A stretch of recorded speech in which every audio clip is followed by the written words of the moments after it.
এই নির্বাচনী জনসভার সম্মানিত সভাপতি, হারাদার উপজেলার বিএনপির সম্মানিত সভাপতি ইউসুফ আলী ভাই, আমার ছোট ভাই হারাদার উপজেলা বিএনপির সাধারণ সম্পাদক জনাব জুয়েল আহমেদ, এবং এখানে উপস্থিত আছেন আমার কলিজার ভাই হাবু ভাই সহ উপস্থিত নেতৃবৃন্দ।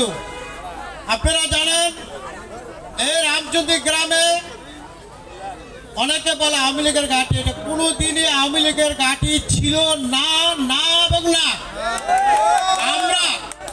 আমরা যতদিন বিএনপি করেছি ততদিন এখান থেকে 1000-এর নিচে কোনোদিন ভোট আমরা দেই নাই। যতদিন আমরা ভোট দিতে পারছি এই গ্রামে 1000-এর নিচে দানের শীষ ভোট পায় নাই। কিন্তু তৎকালীন স্বৈরাচারের দোসররা জোরপূর্বক ভোট এখান থেকে নিয়ে গেছে, নীল দিয়েছে অন্যান্য দলকে। সুতরাং আমরা গৃহীত আওয়ামী লীগের ওই কর্মকাণ্ডকে ঘৃণা করি। আমরা রাজপথে লড়াকু সৈনিক আন্দোলনের রূপকার নজরুল ইসলাম আজাদ ভাইকে এই কেন্দ্র থেকে শতকরা 90% ভোট দানের শীষের পক্ষে দিব ইনশাআল্লাহ, এবং দিব। শুধু দিব না, এই এলাকা থেকে গোপালদী পৌরসভা থেকে তাকে আমরা পাশ করার নিশ্চয়তা দিলাম ইনশাআল্লাহ। এই গ্রামের এই যে শ্রমিক দলের যে জিলানি সাহেব আছে, ওনার বাড়িটা দেখেন, আওয়ামী লীগের লোকেরা ওনার রাস্তাঘাট সব দখল করে ফেলাইছে।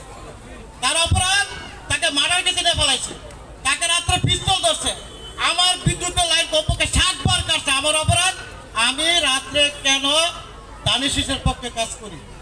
আমরা ঘৃণা জানাই ওই সব নেতাকে যারা ক্ষমতায় বসে চুরি করে ভোট নিয়ে ক্ষমতায় বসে আজকে মনে করেন এই বিএনপি লোকে করে মামলা হামলা দিয়া বাড়ি ফেরা করছেন।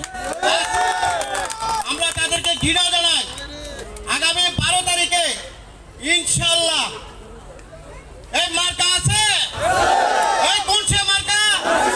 12 তারিখ সারাদিন শহীদ জিয়ার, খালেদা জিয়ার, তারেক জিয়ার, আজাদ ভাইয়ের, আমরা আজাদ ভাইকে দানের শীষ মার্কায় ভোট দিয়ে এই এলাকায় স্বচ্ছ এবং একজন উজ্জ্বল দৃষ্টান্ত স্থাপন করবো যে আজাদ ভাই একজন নেতা, সে কর্মী বান্ধব নেতা, কর্মীদের বিপদও আছে, সুদিনও আমরা তার কাছে থাকবো ইনশাআল্লাহ। তাকে পাশ করাবেন না, আওয়ামী লীগের নির্যাতিতের জবাব দিবেন না, তাহলে সবাই দানের শীষে ভোট দিবেন।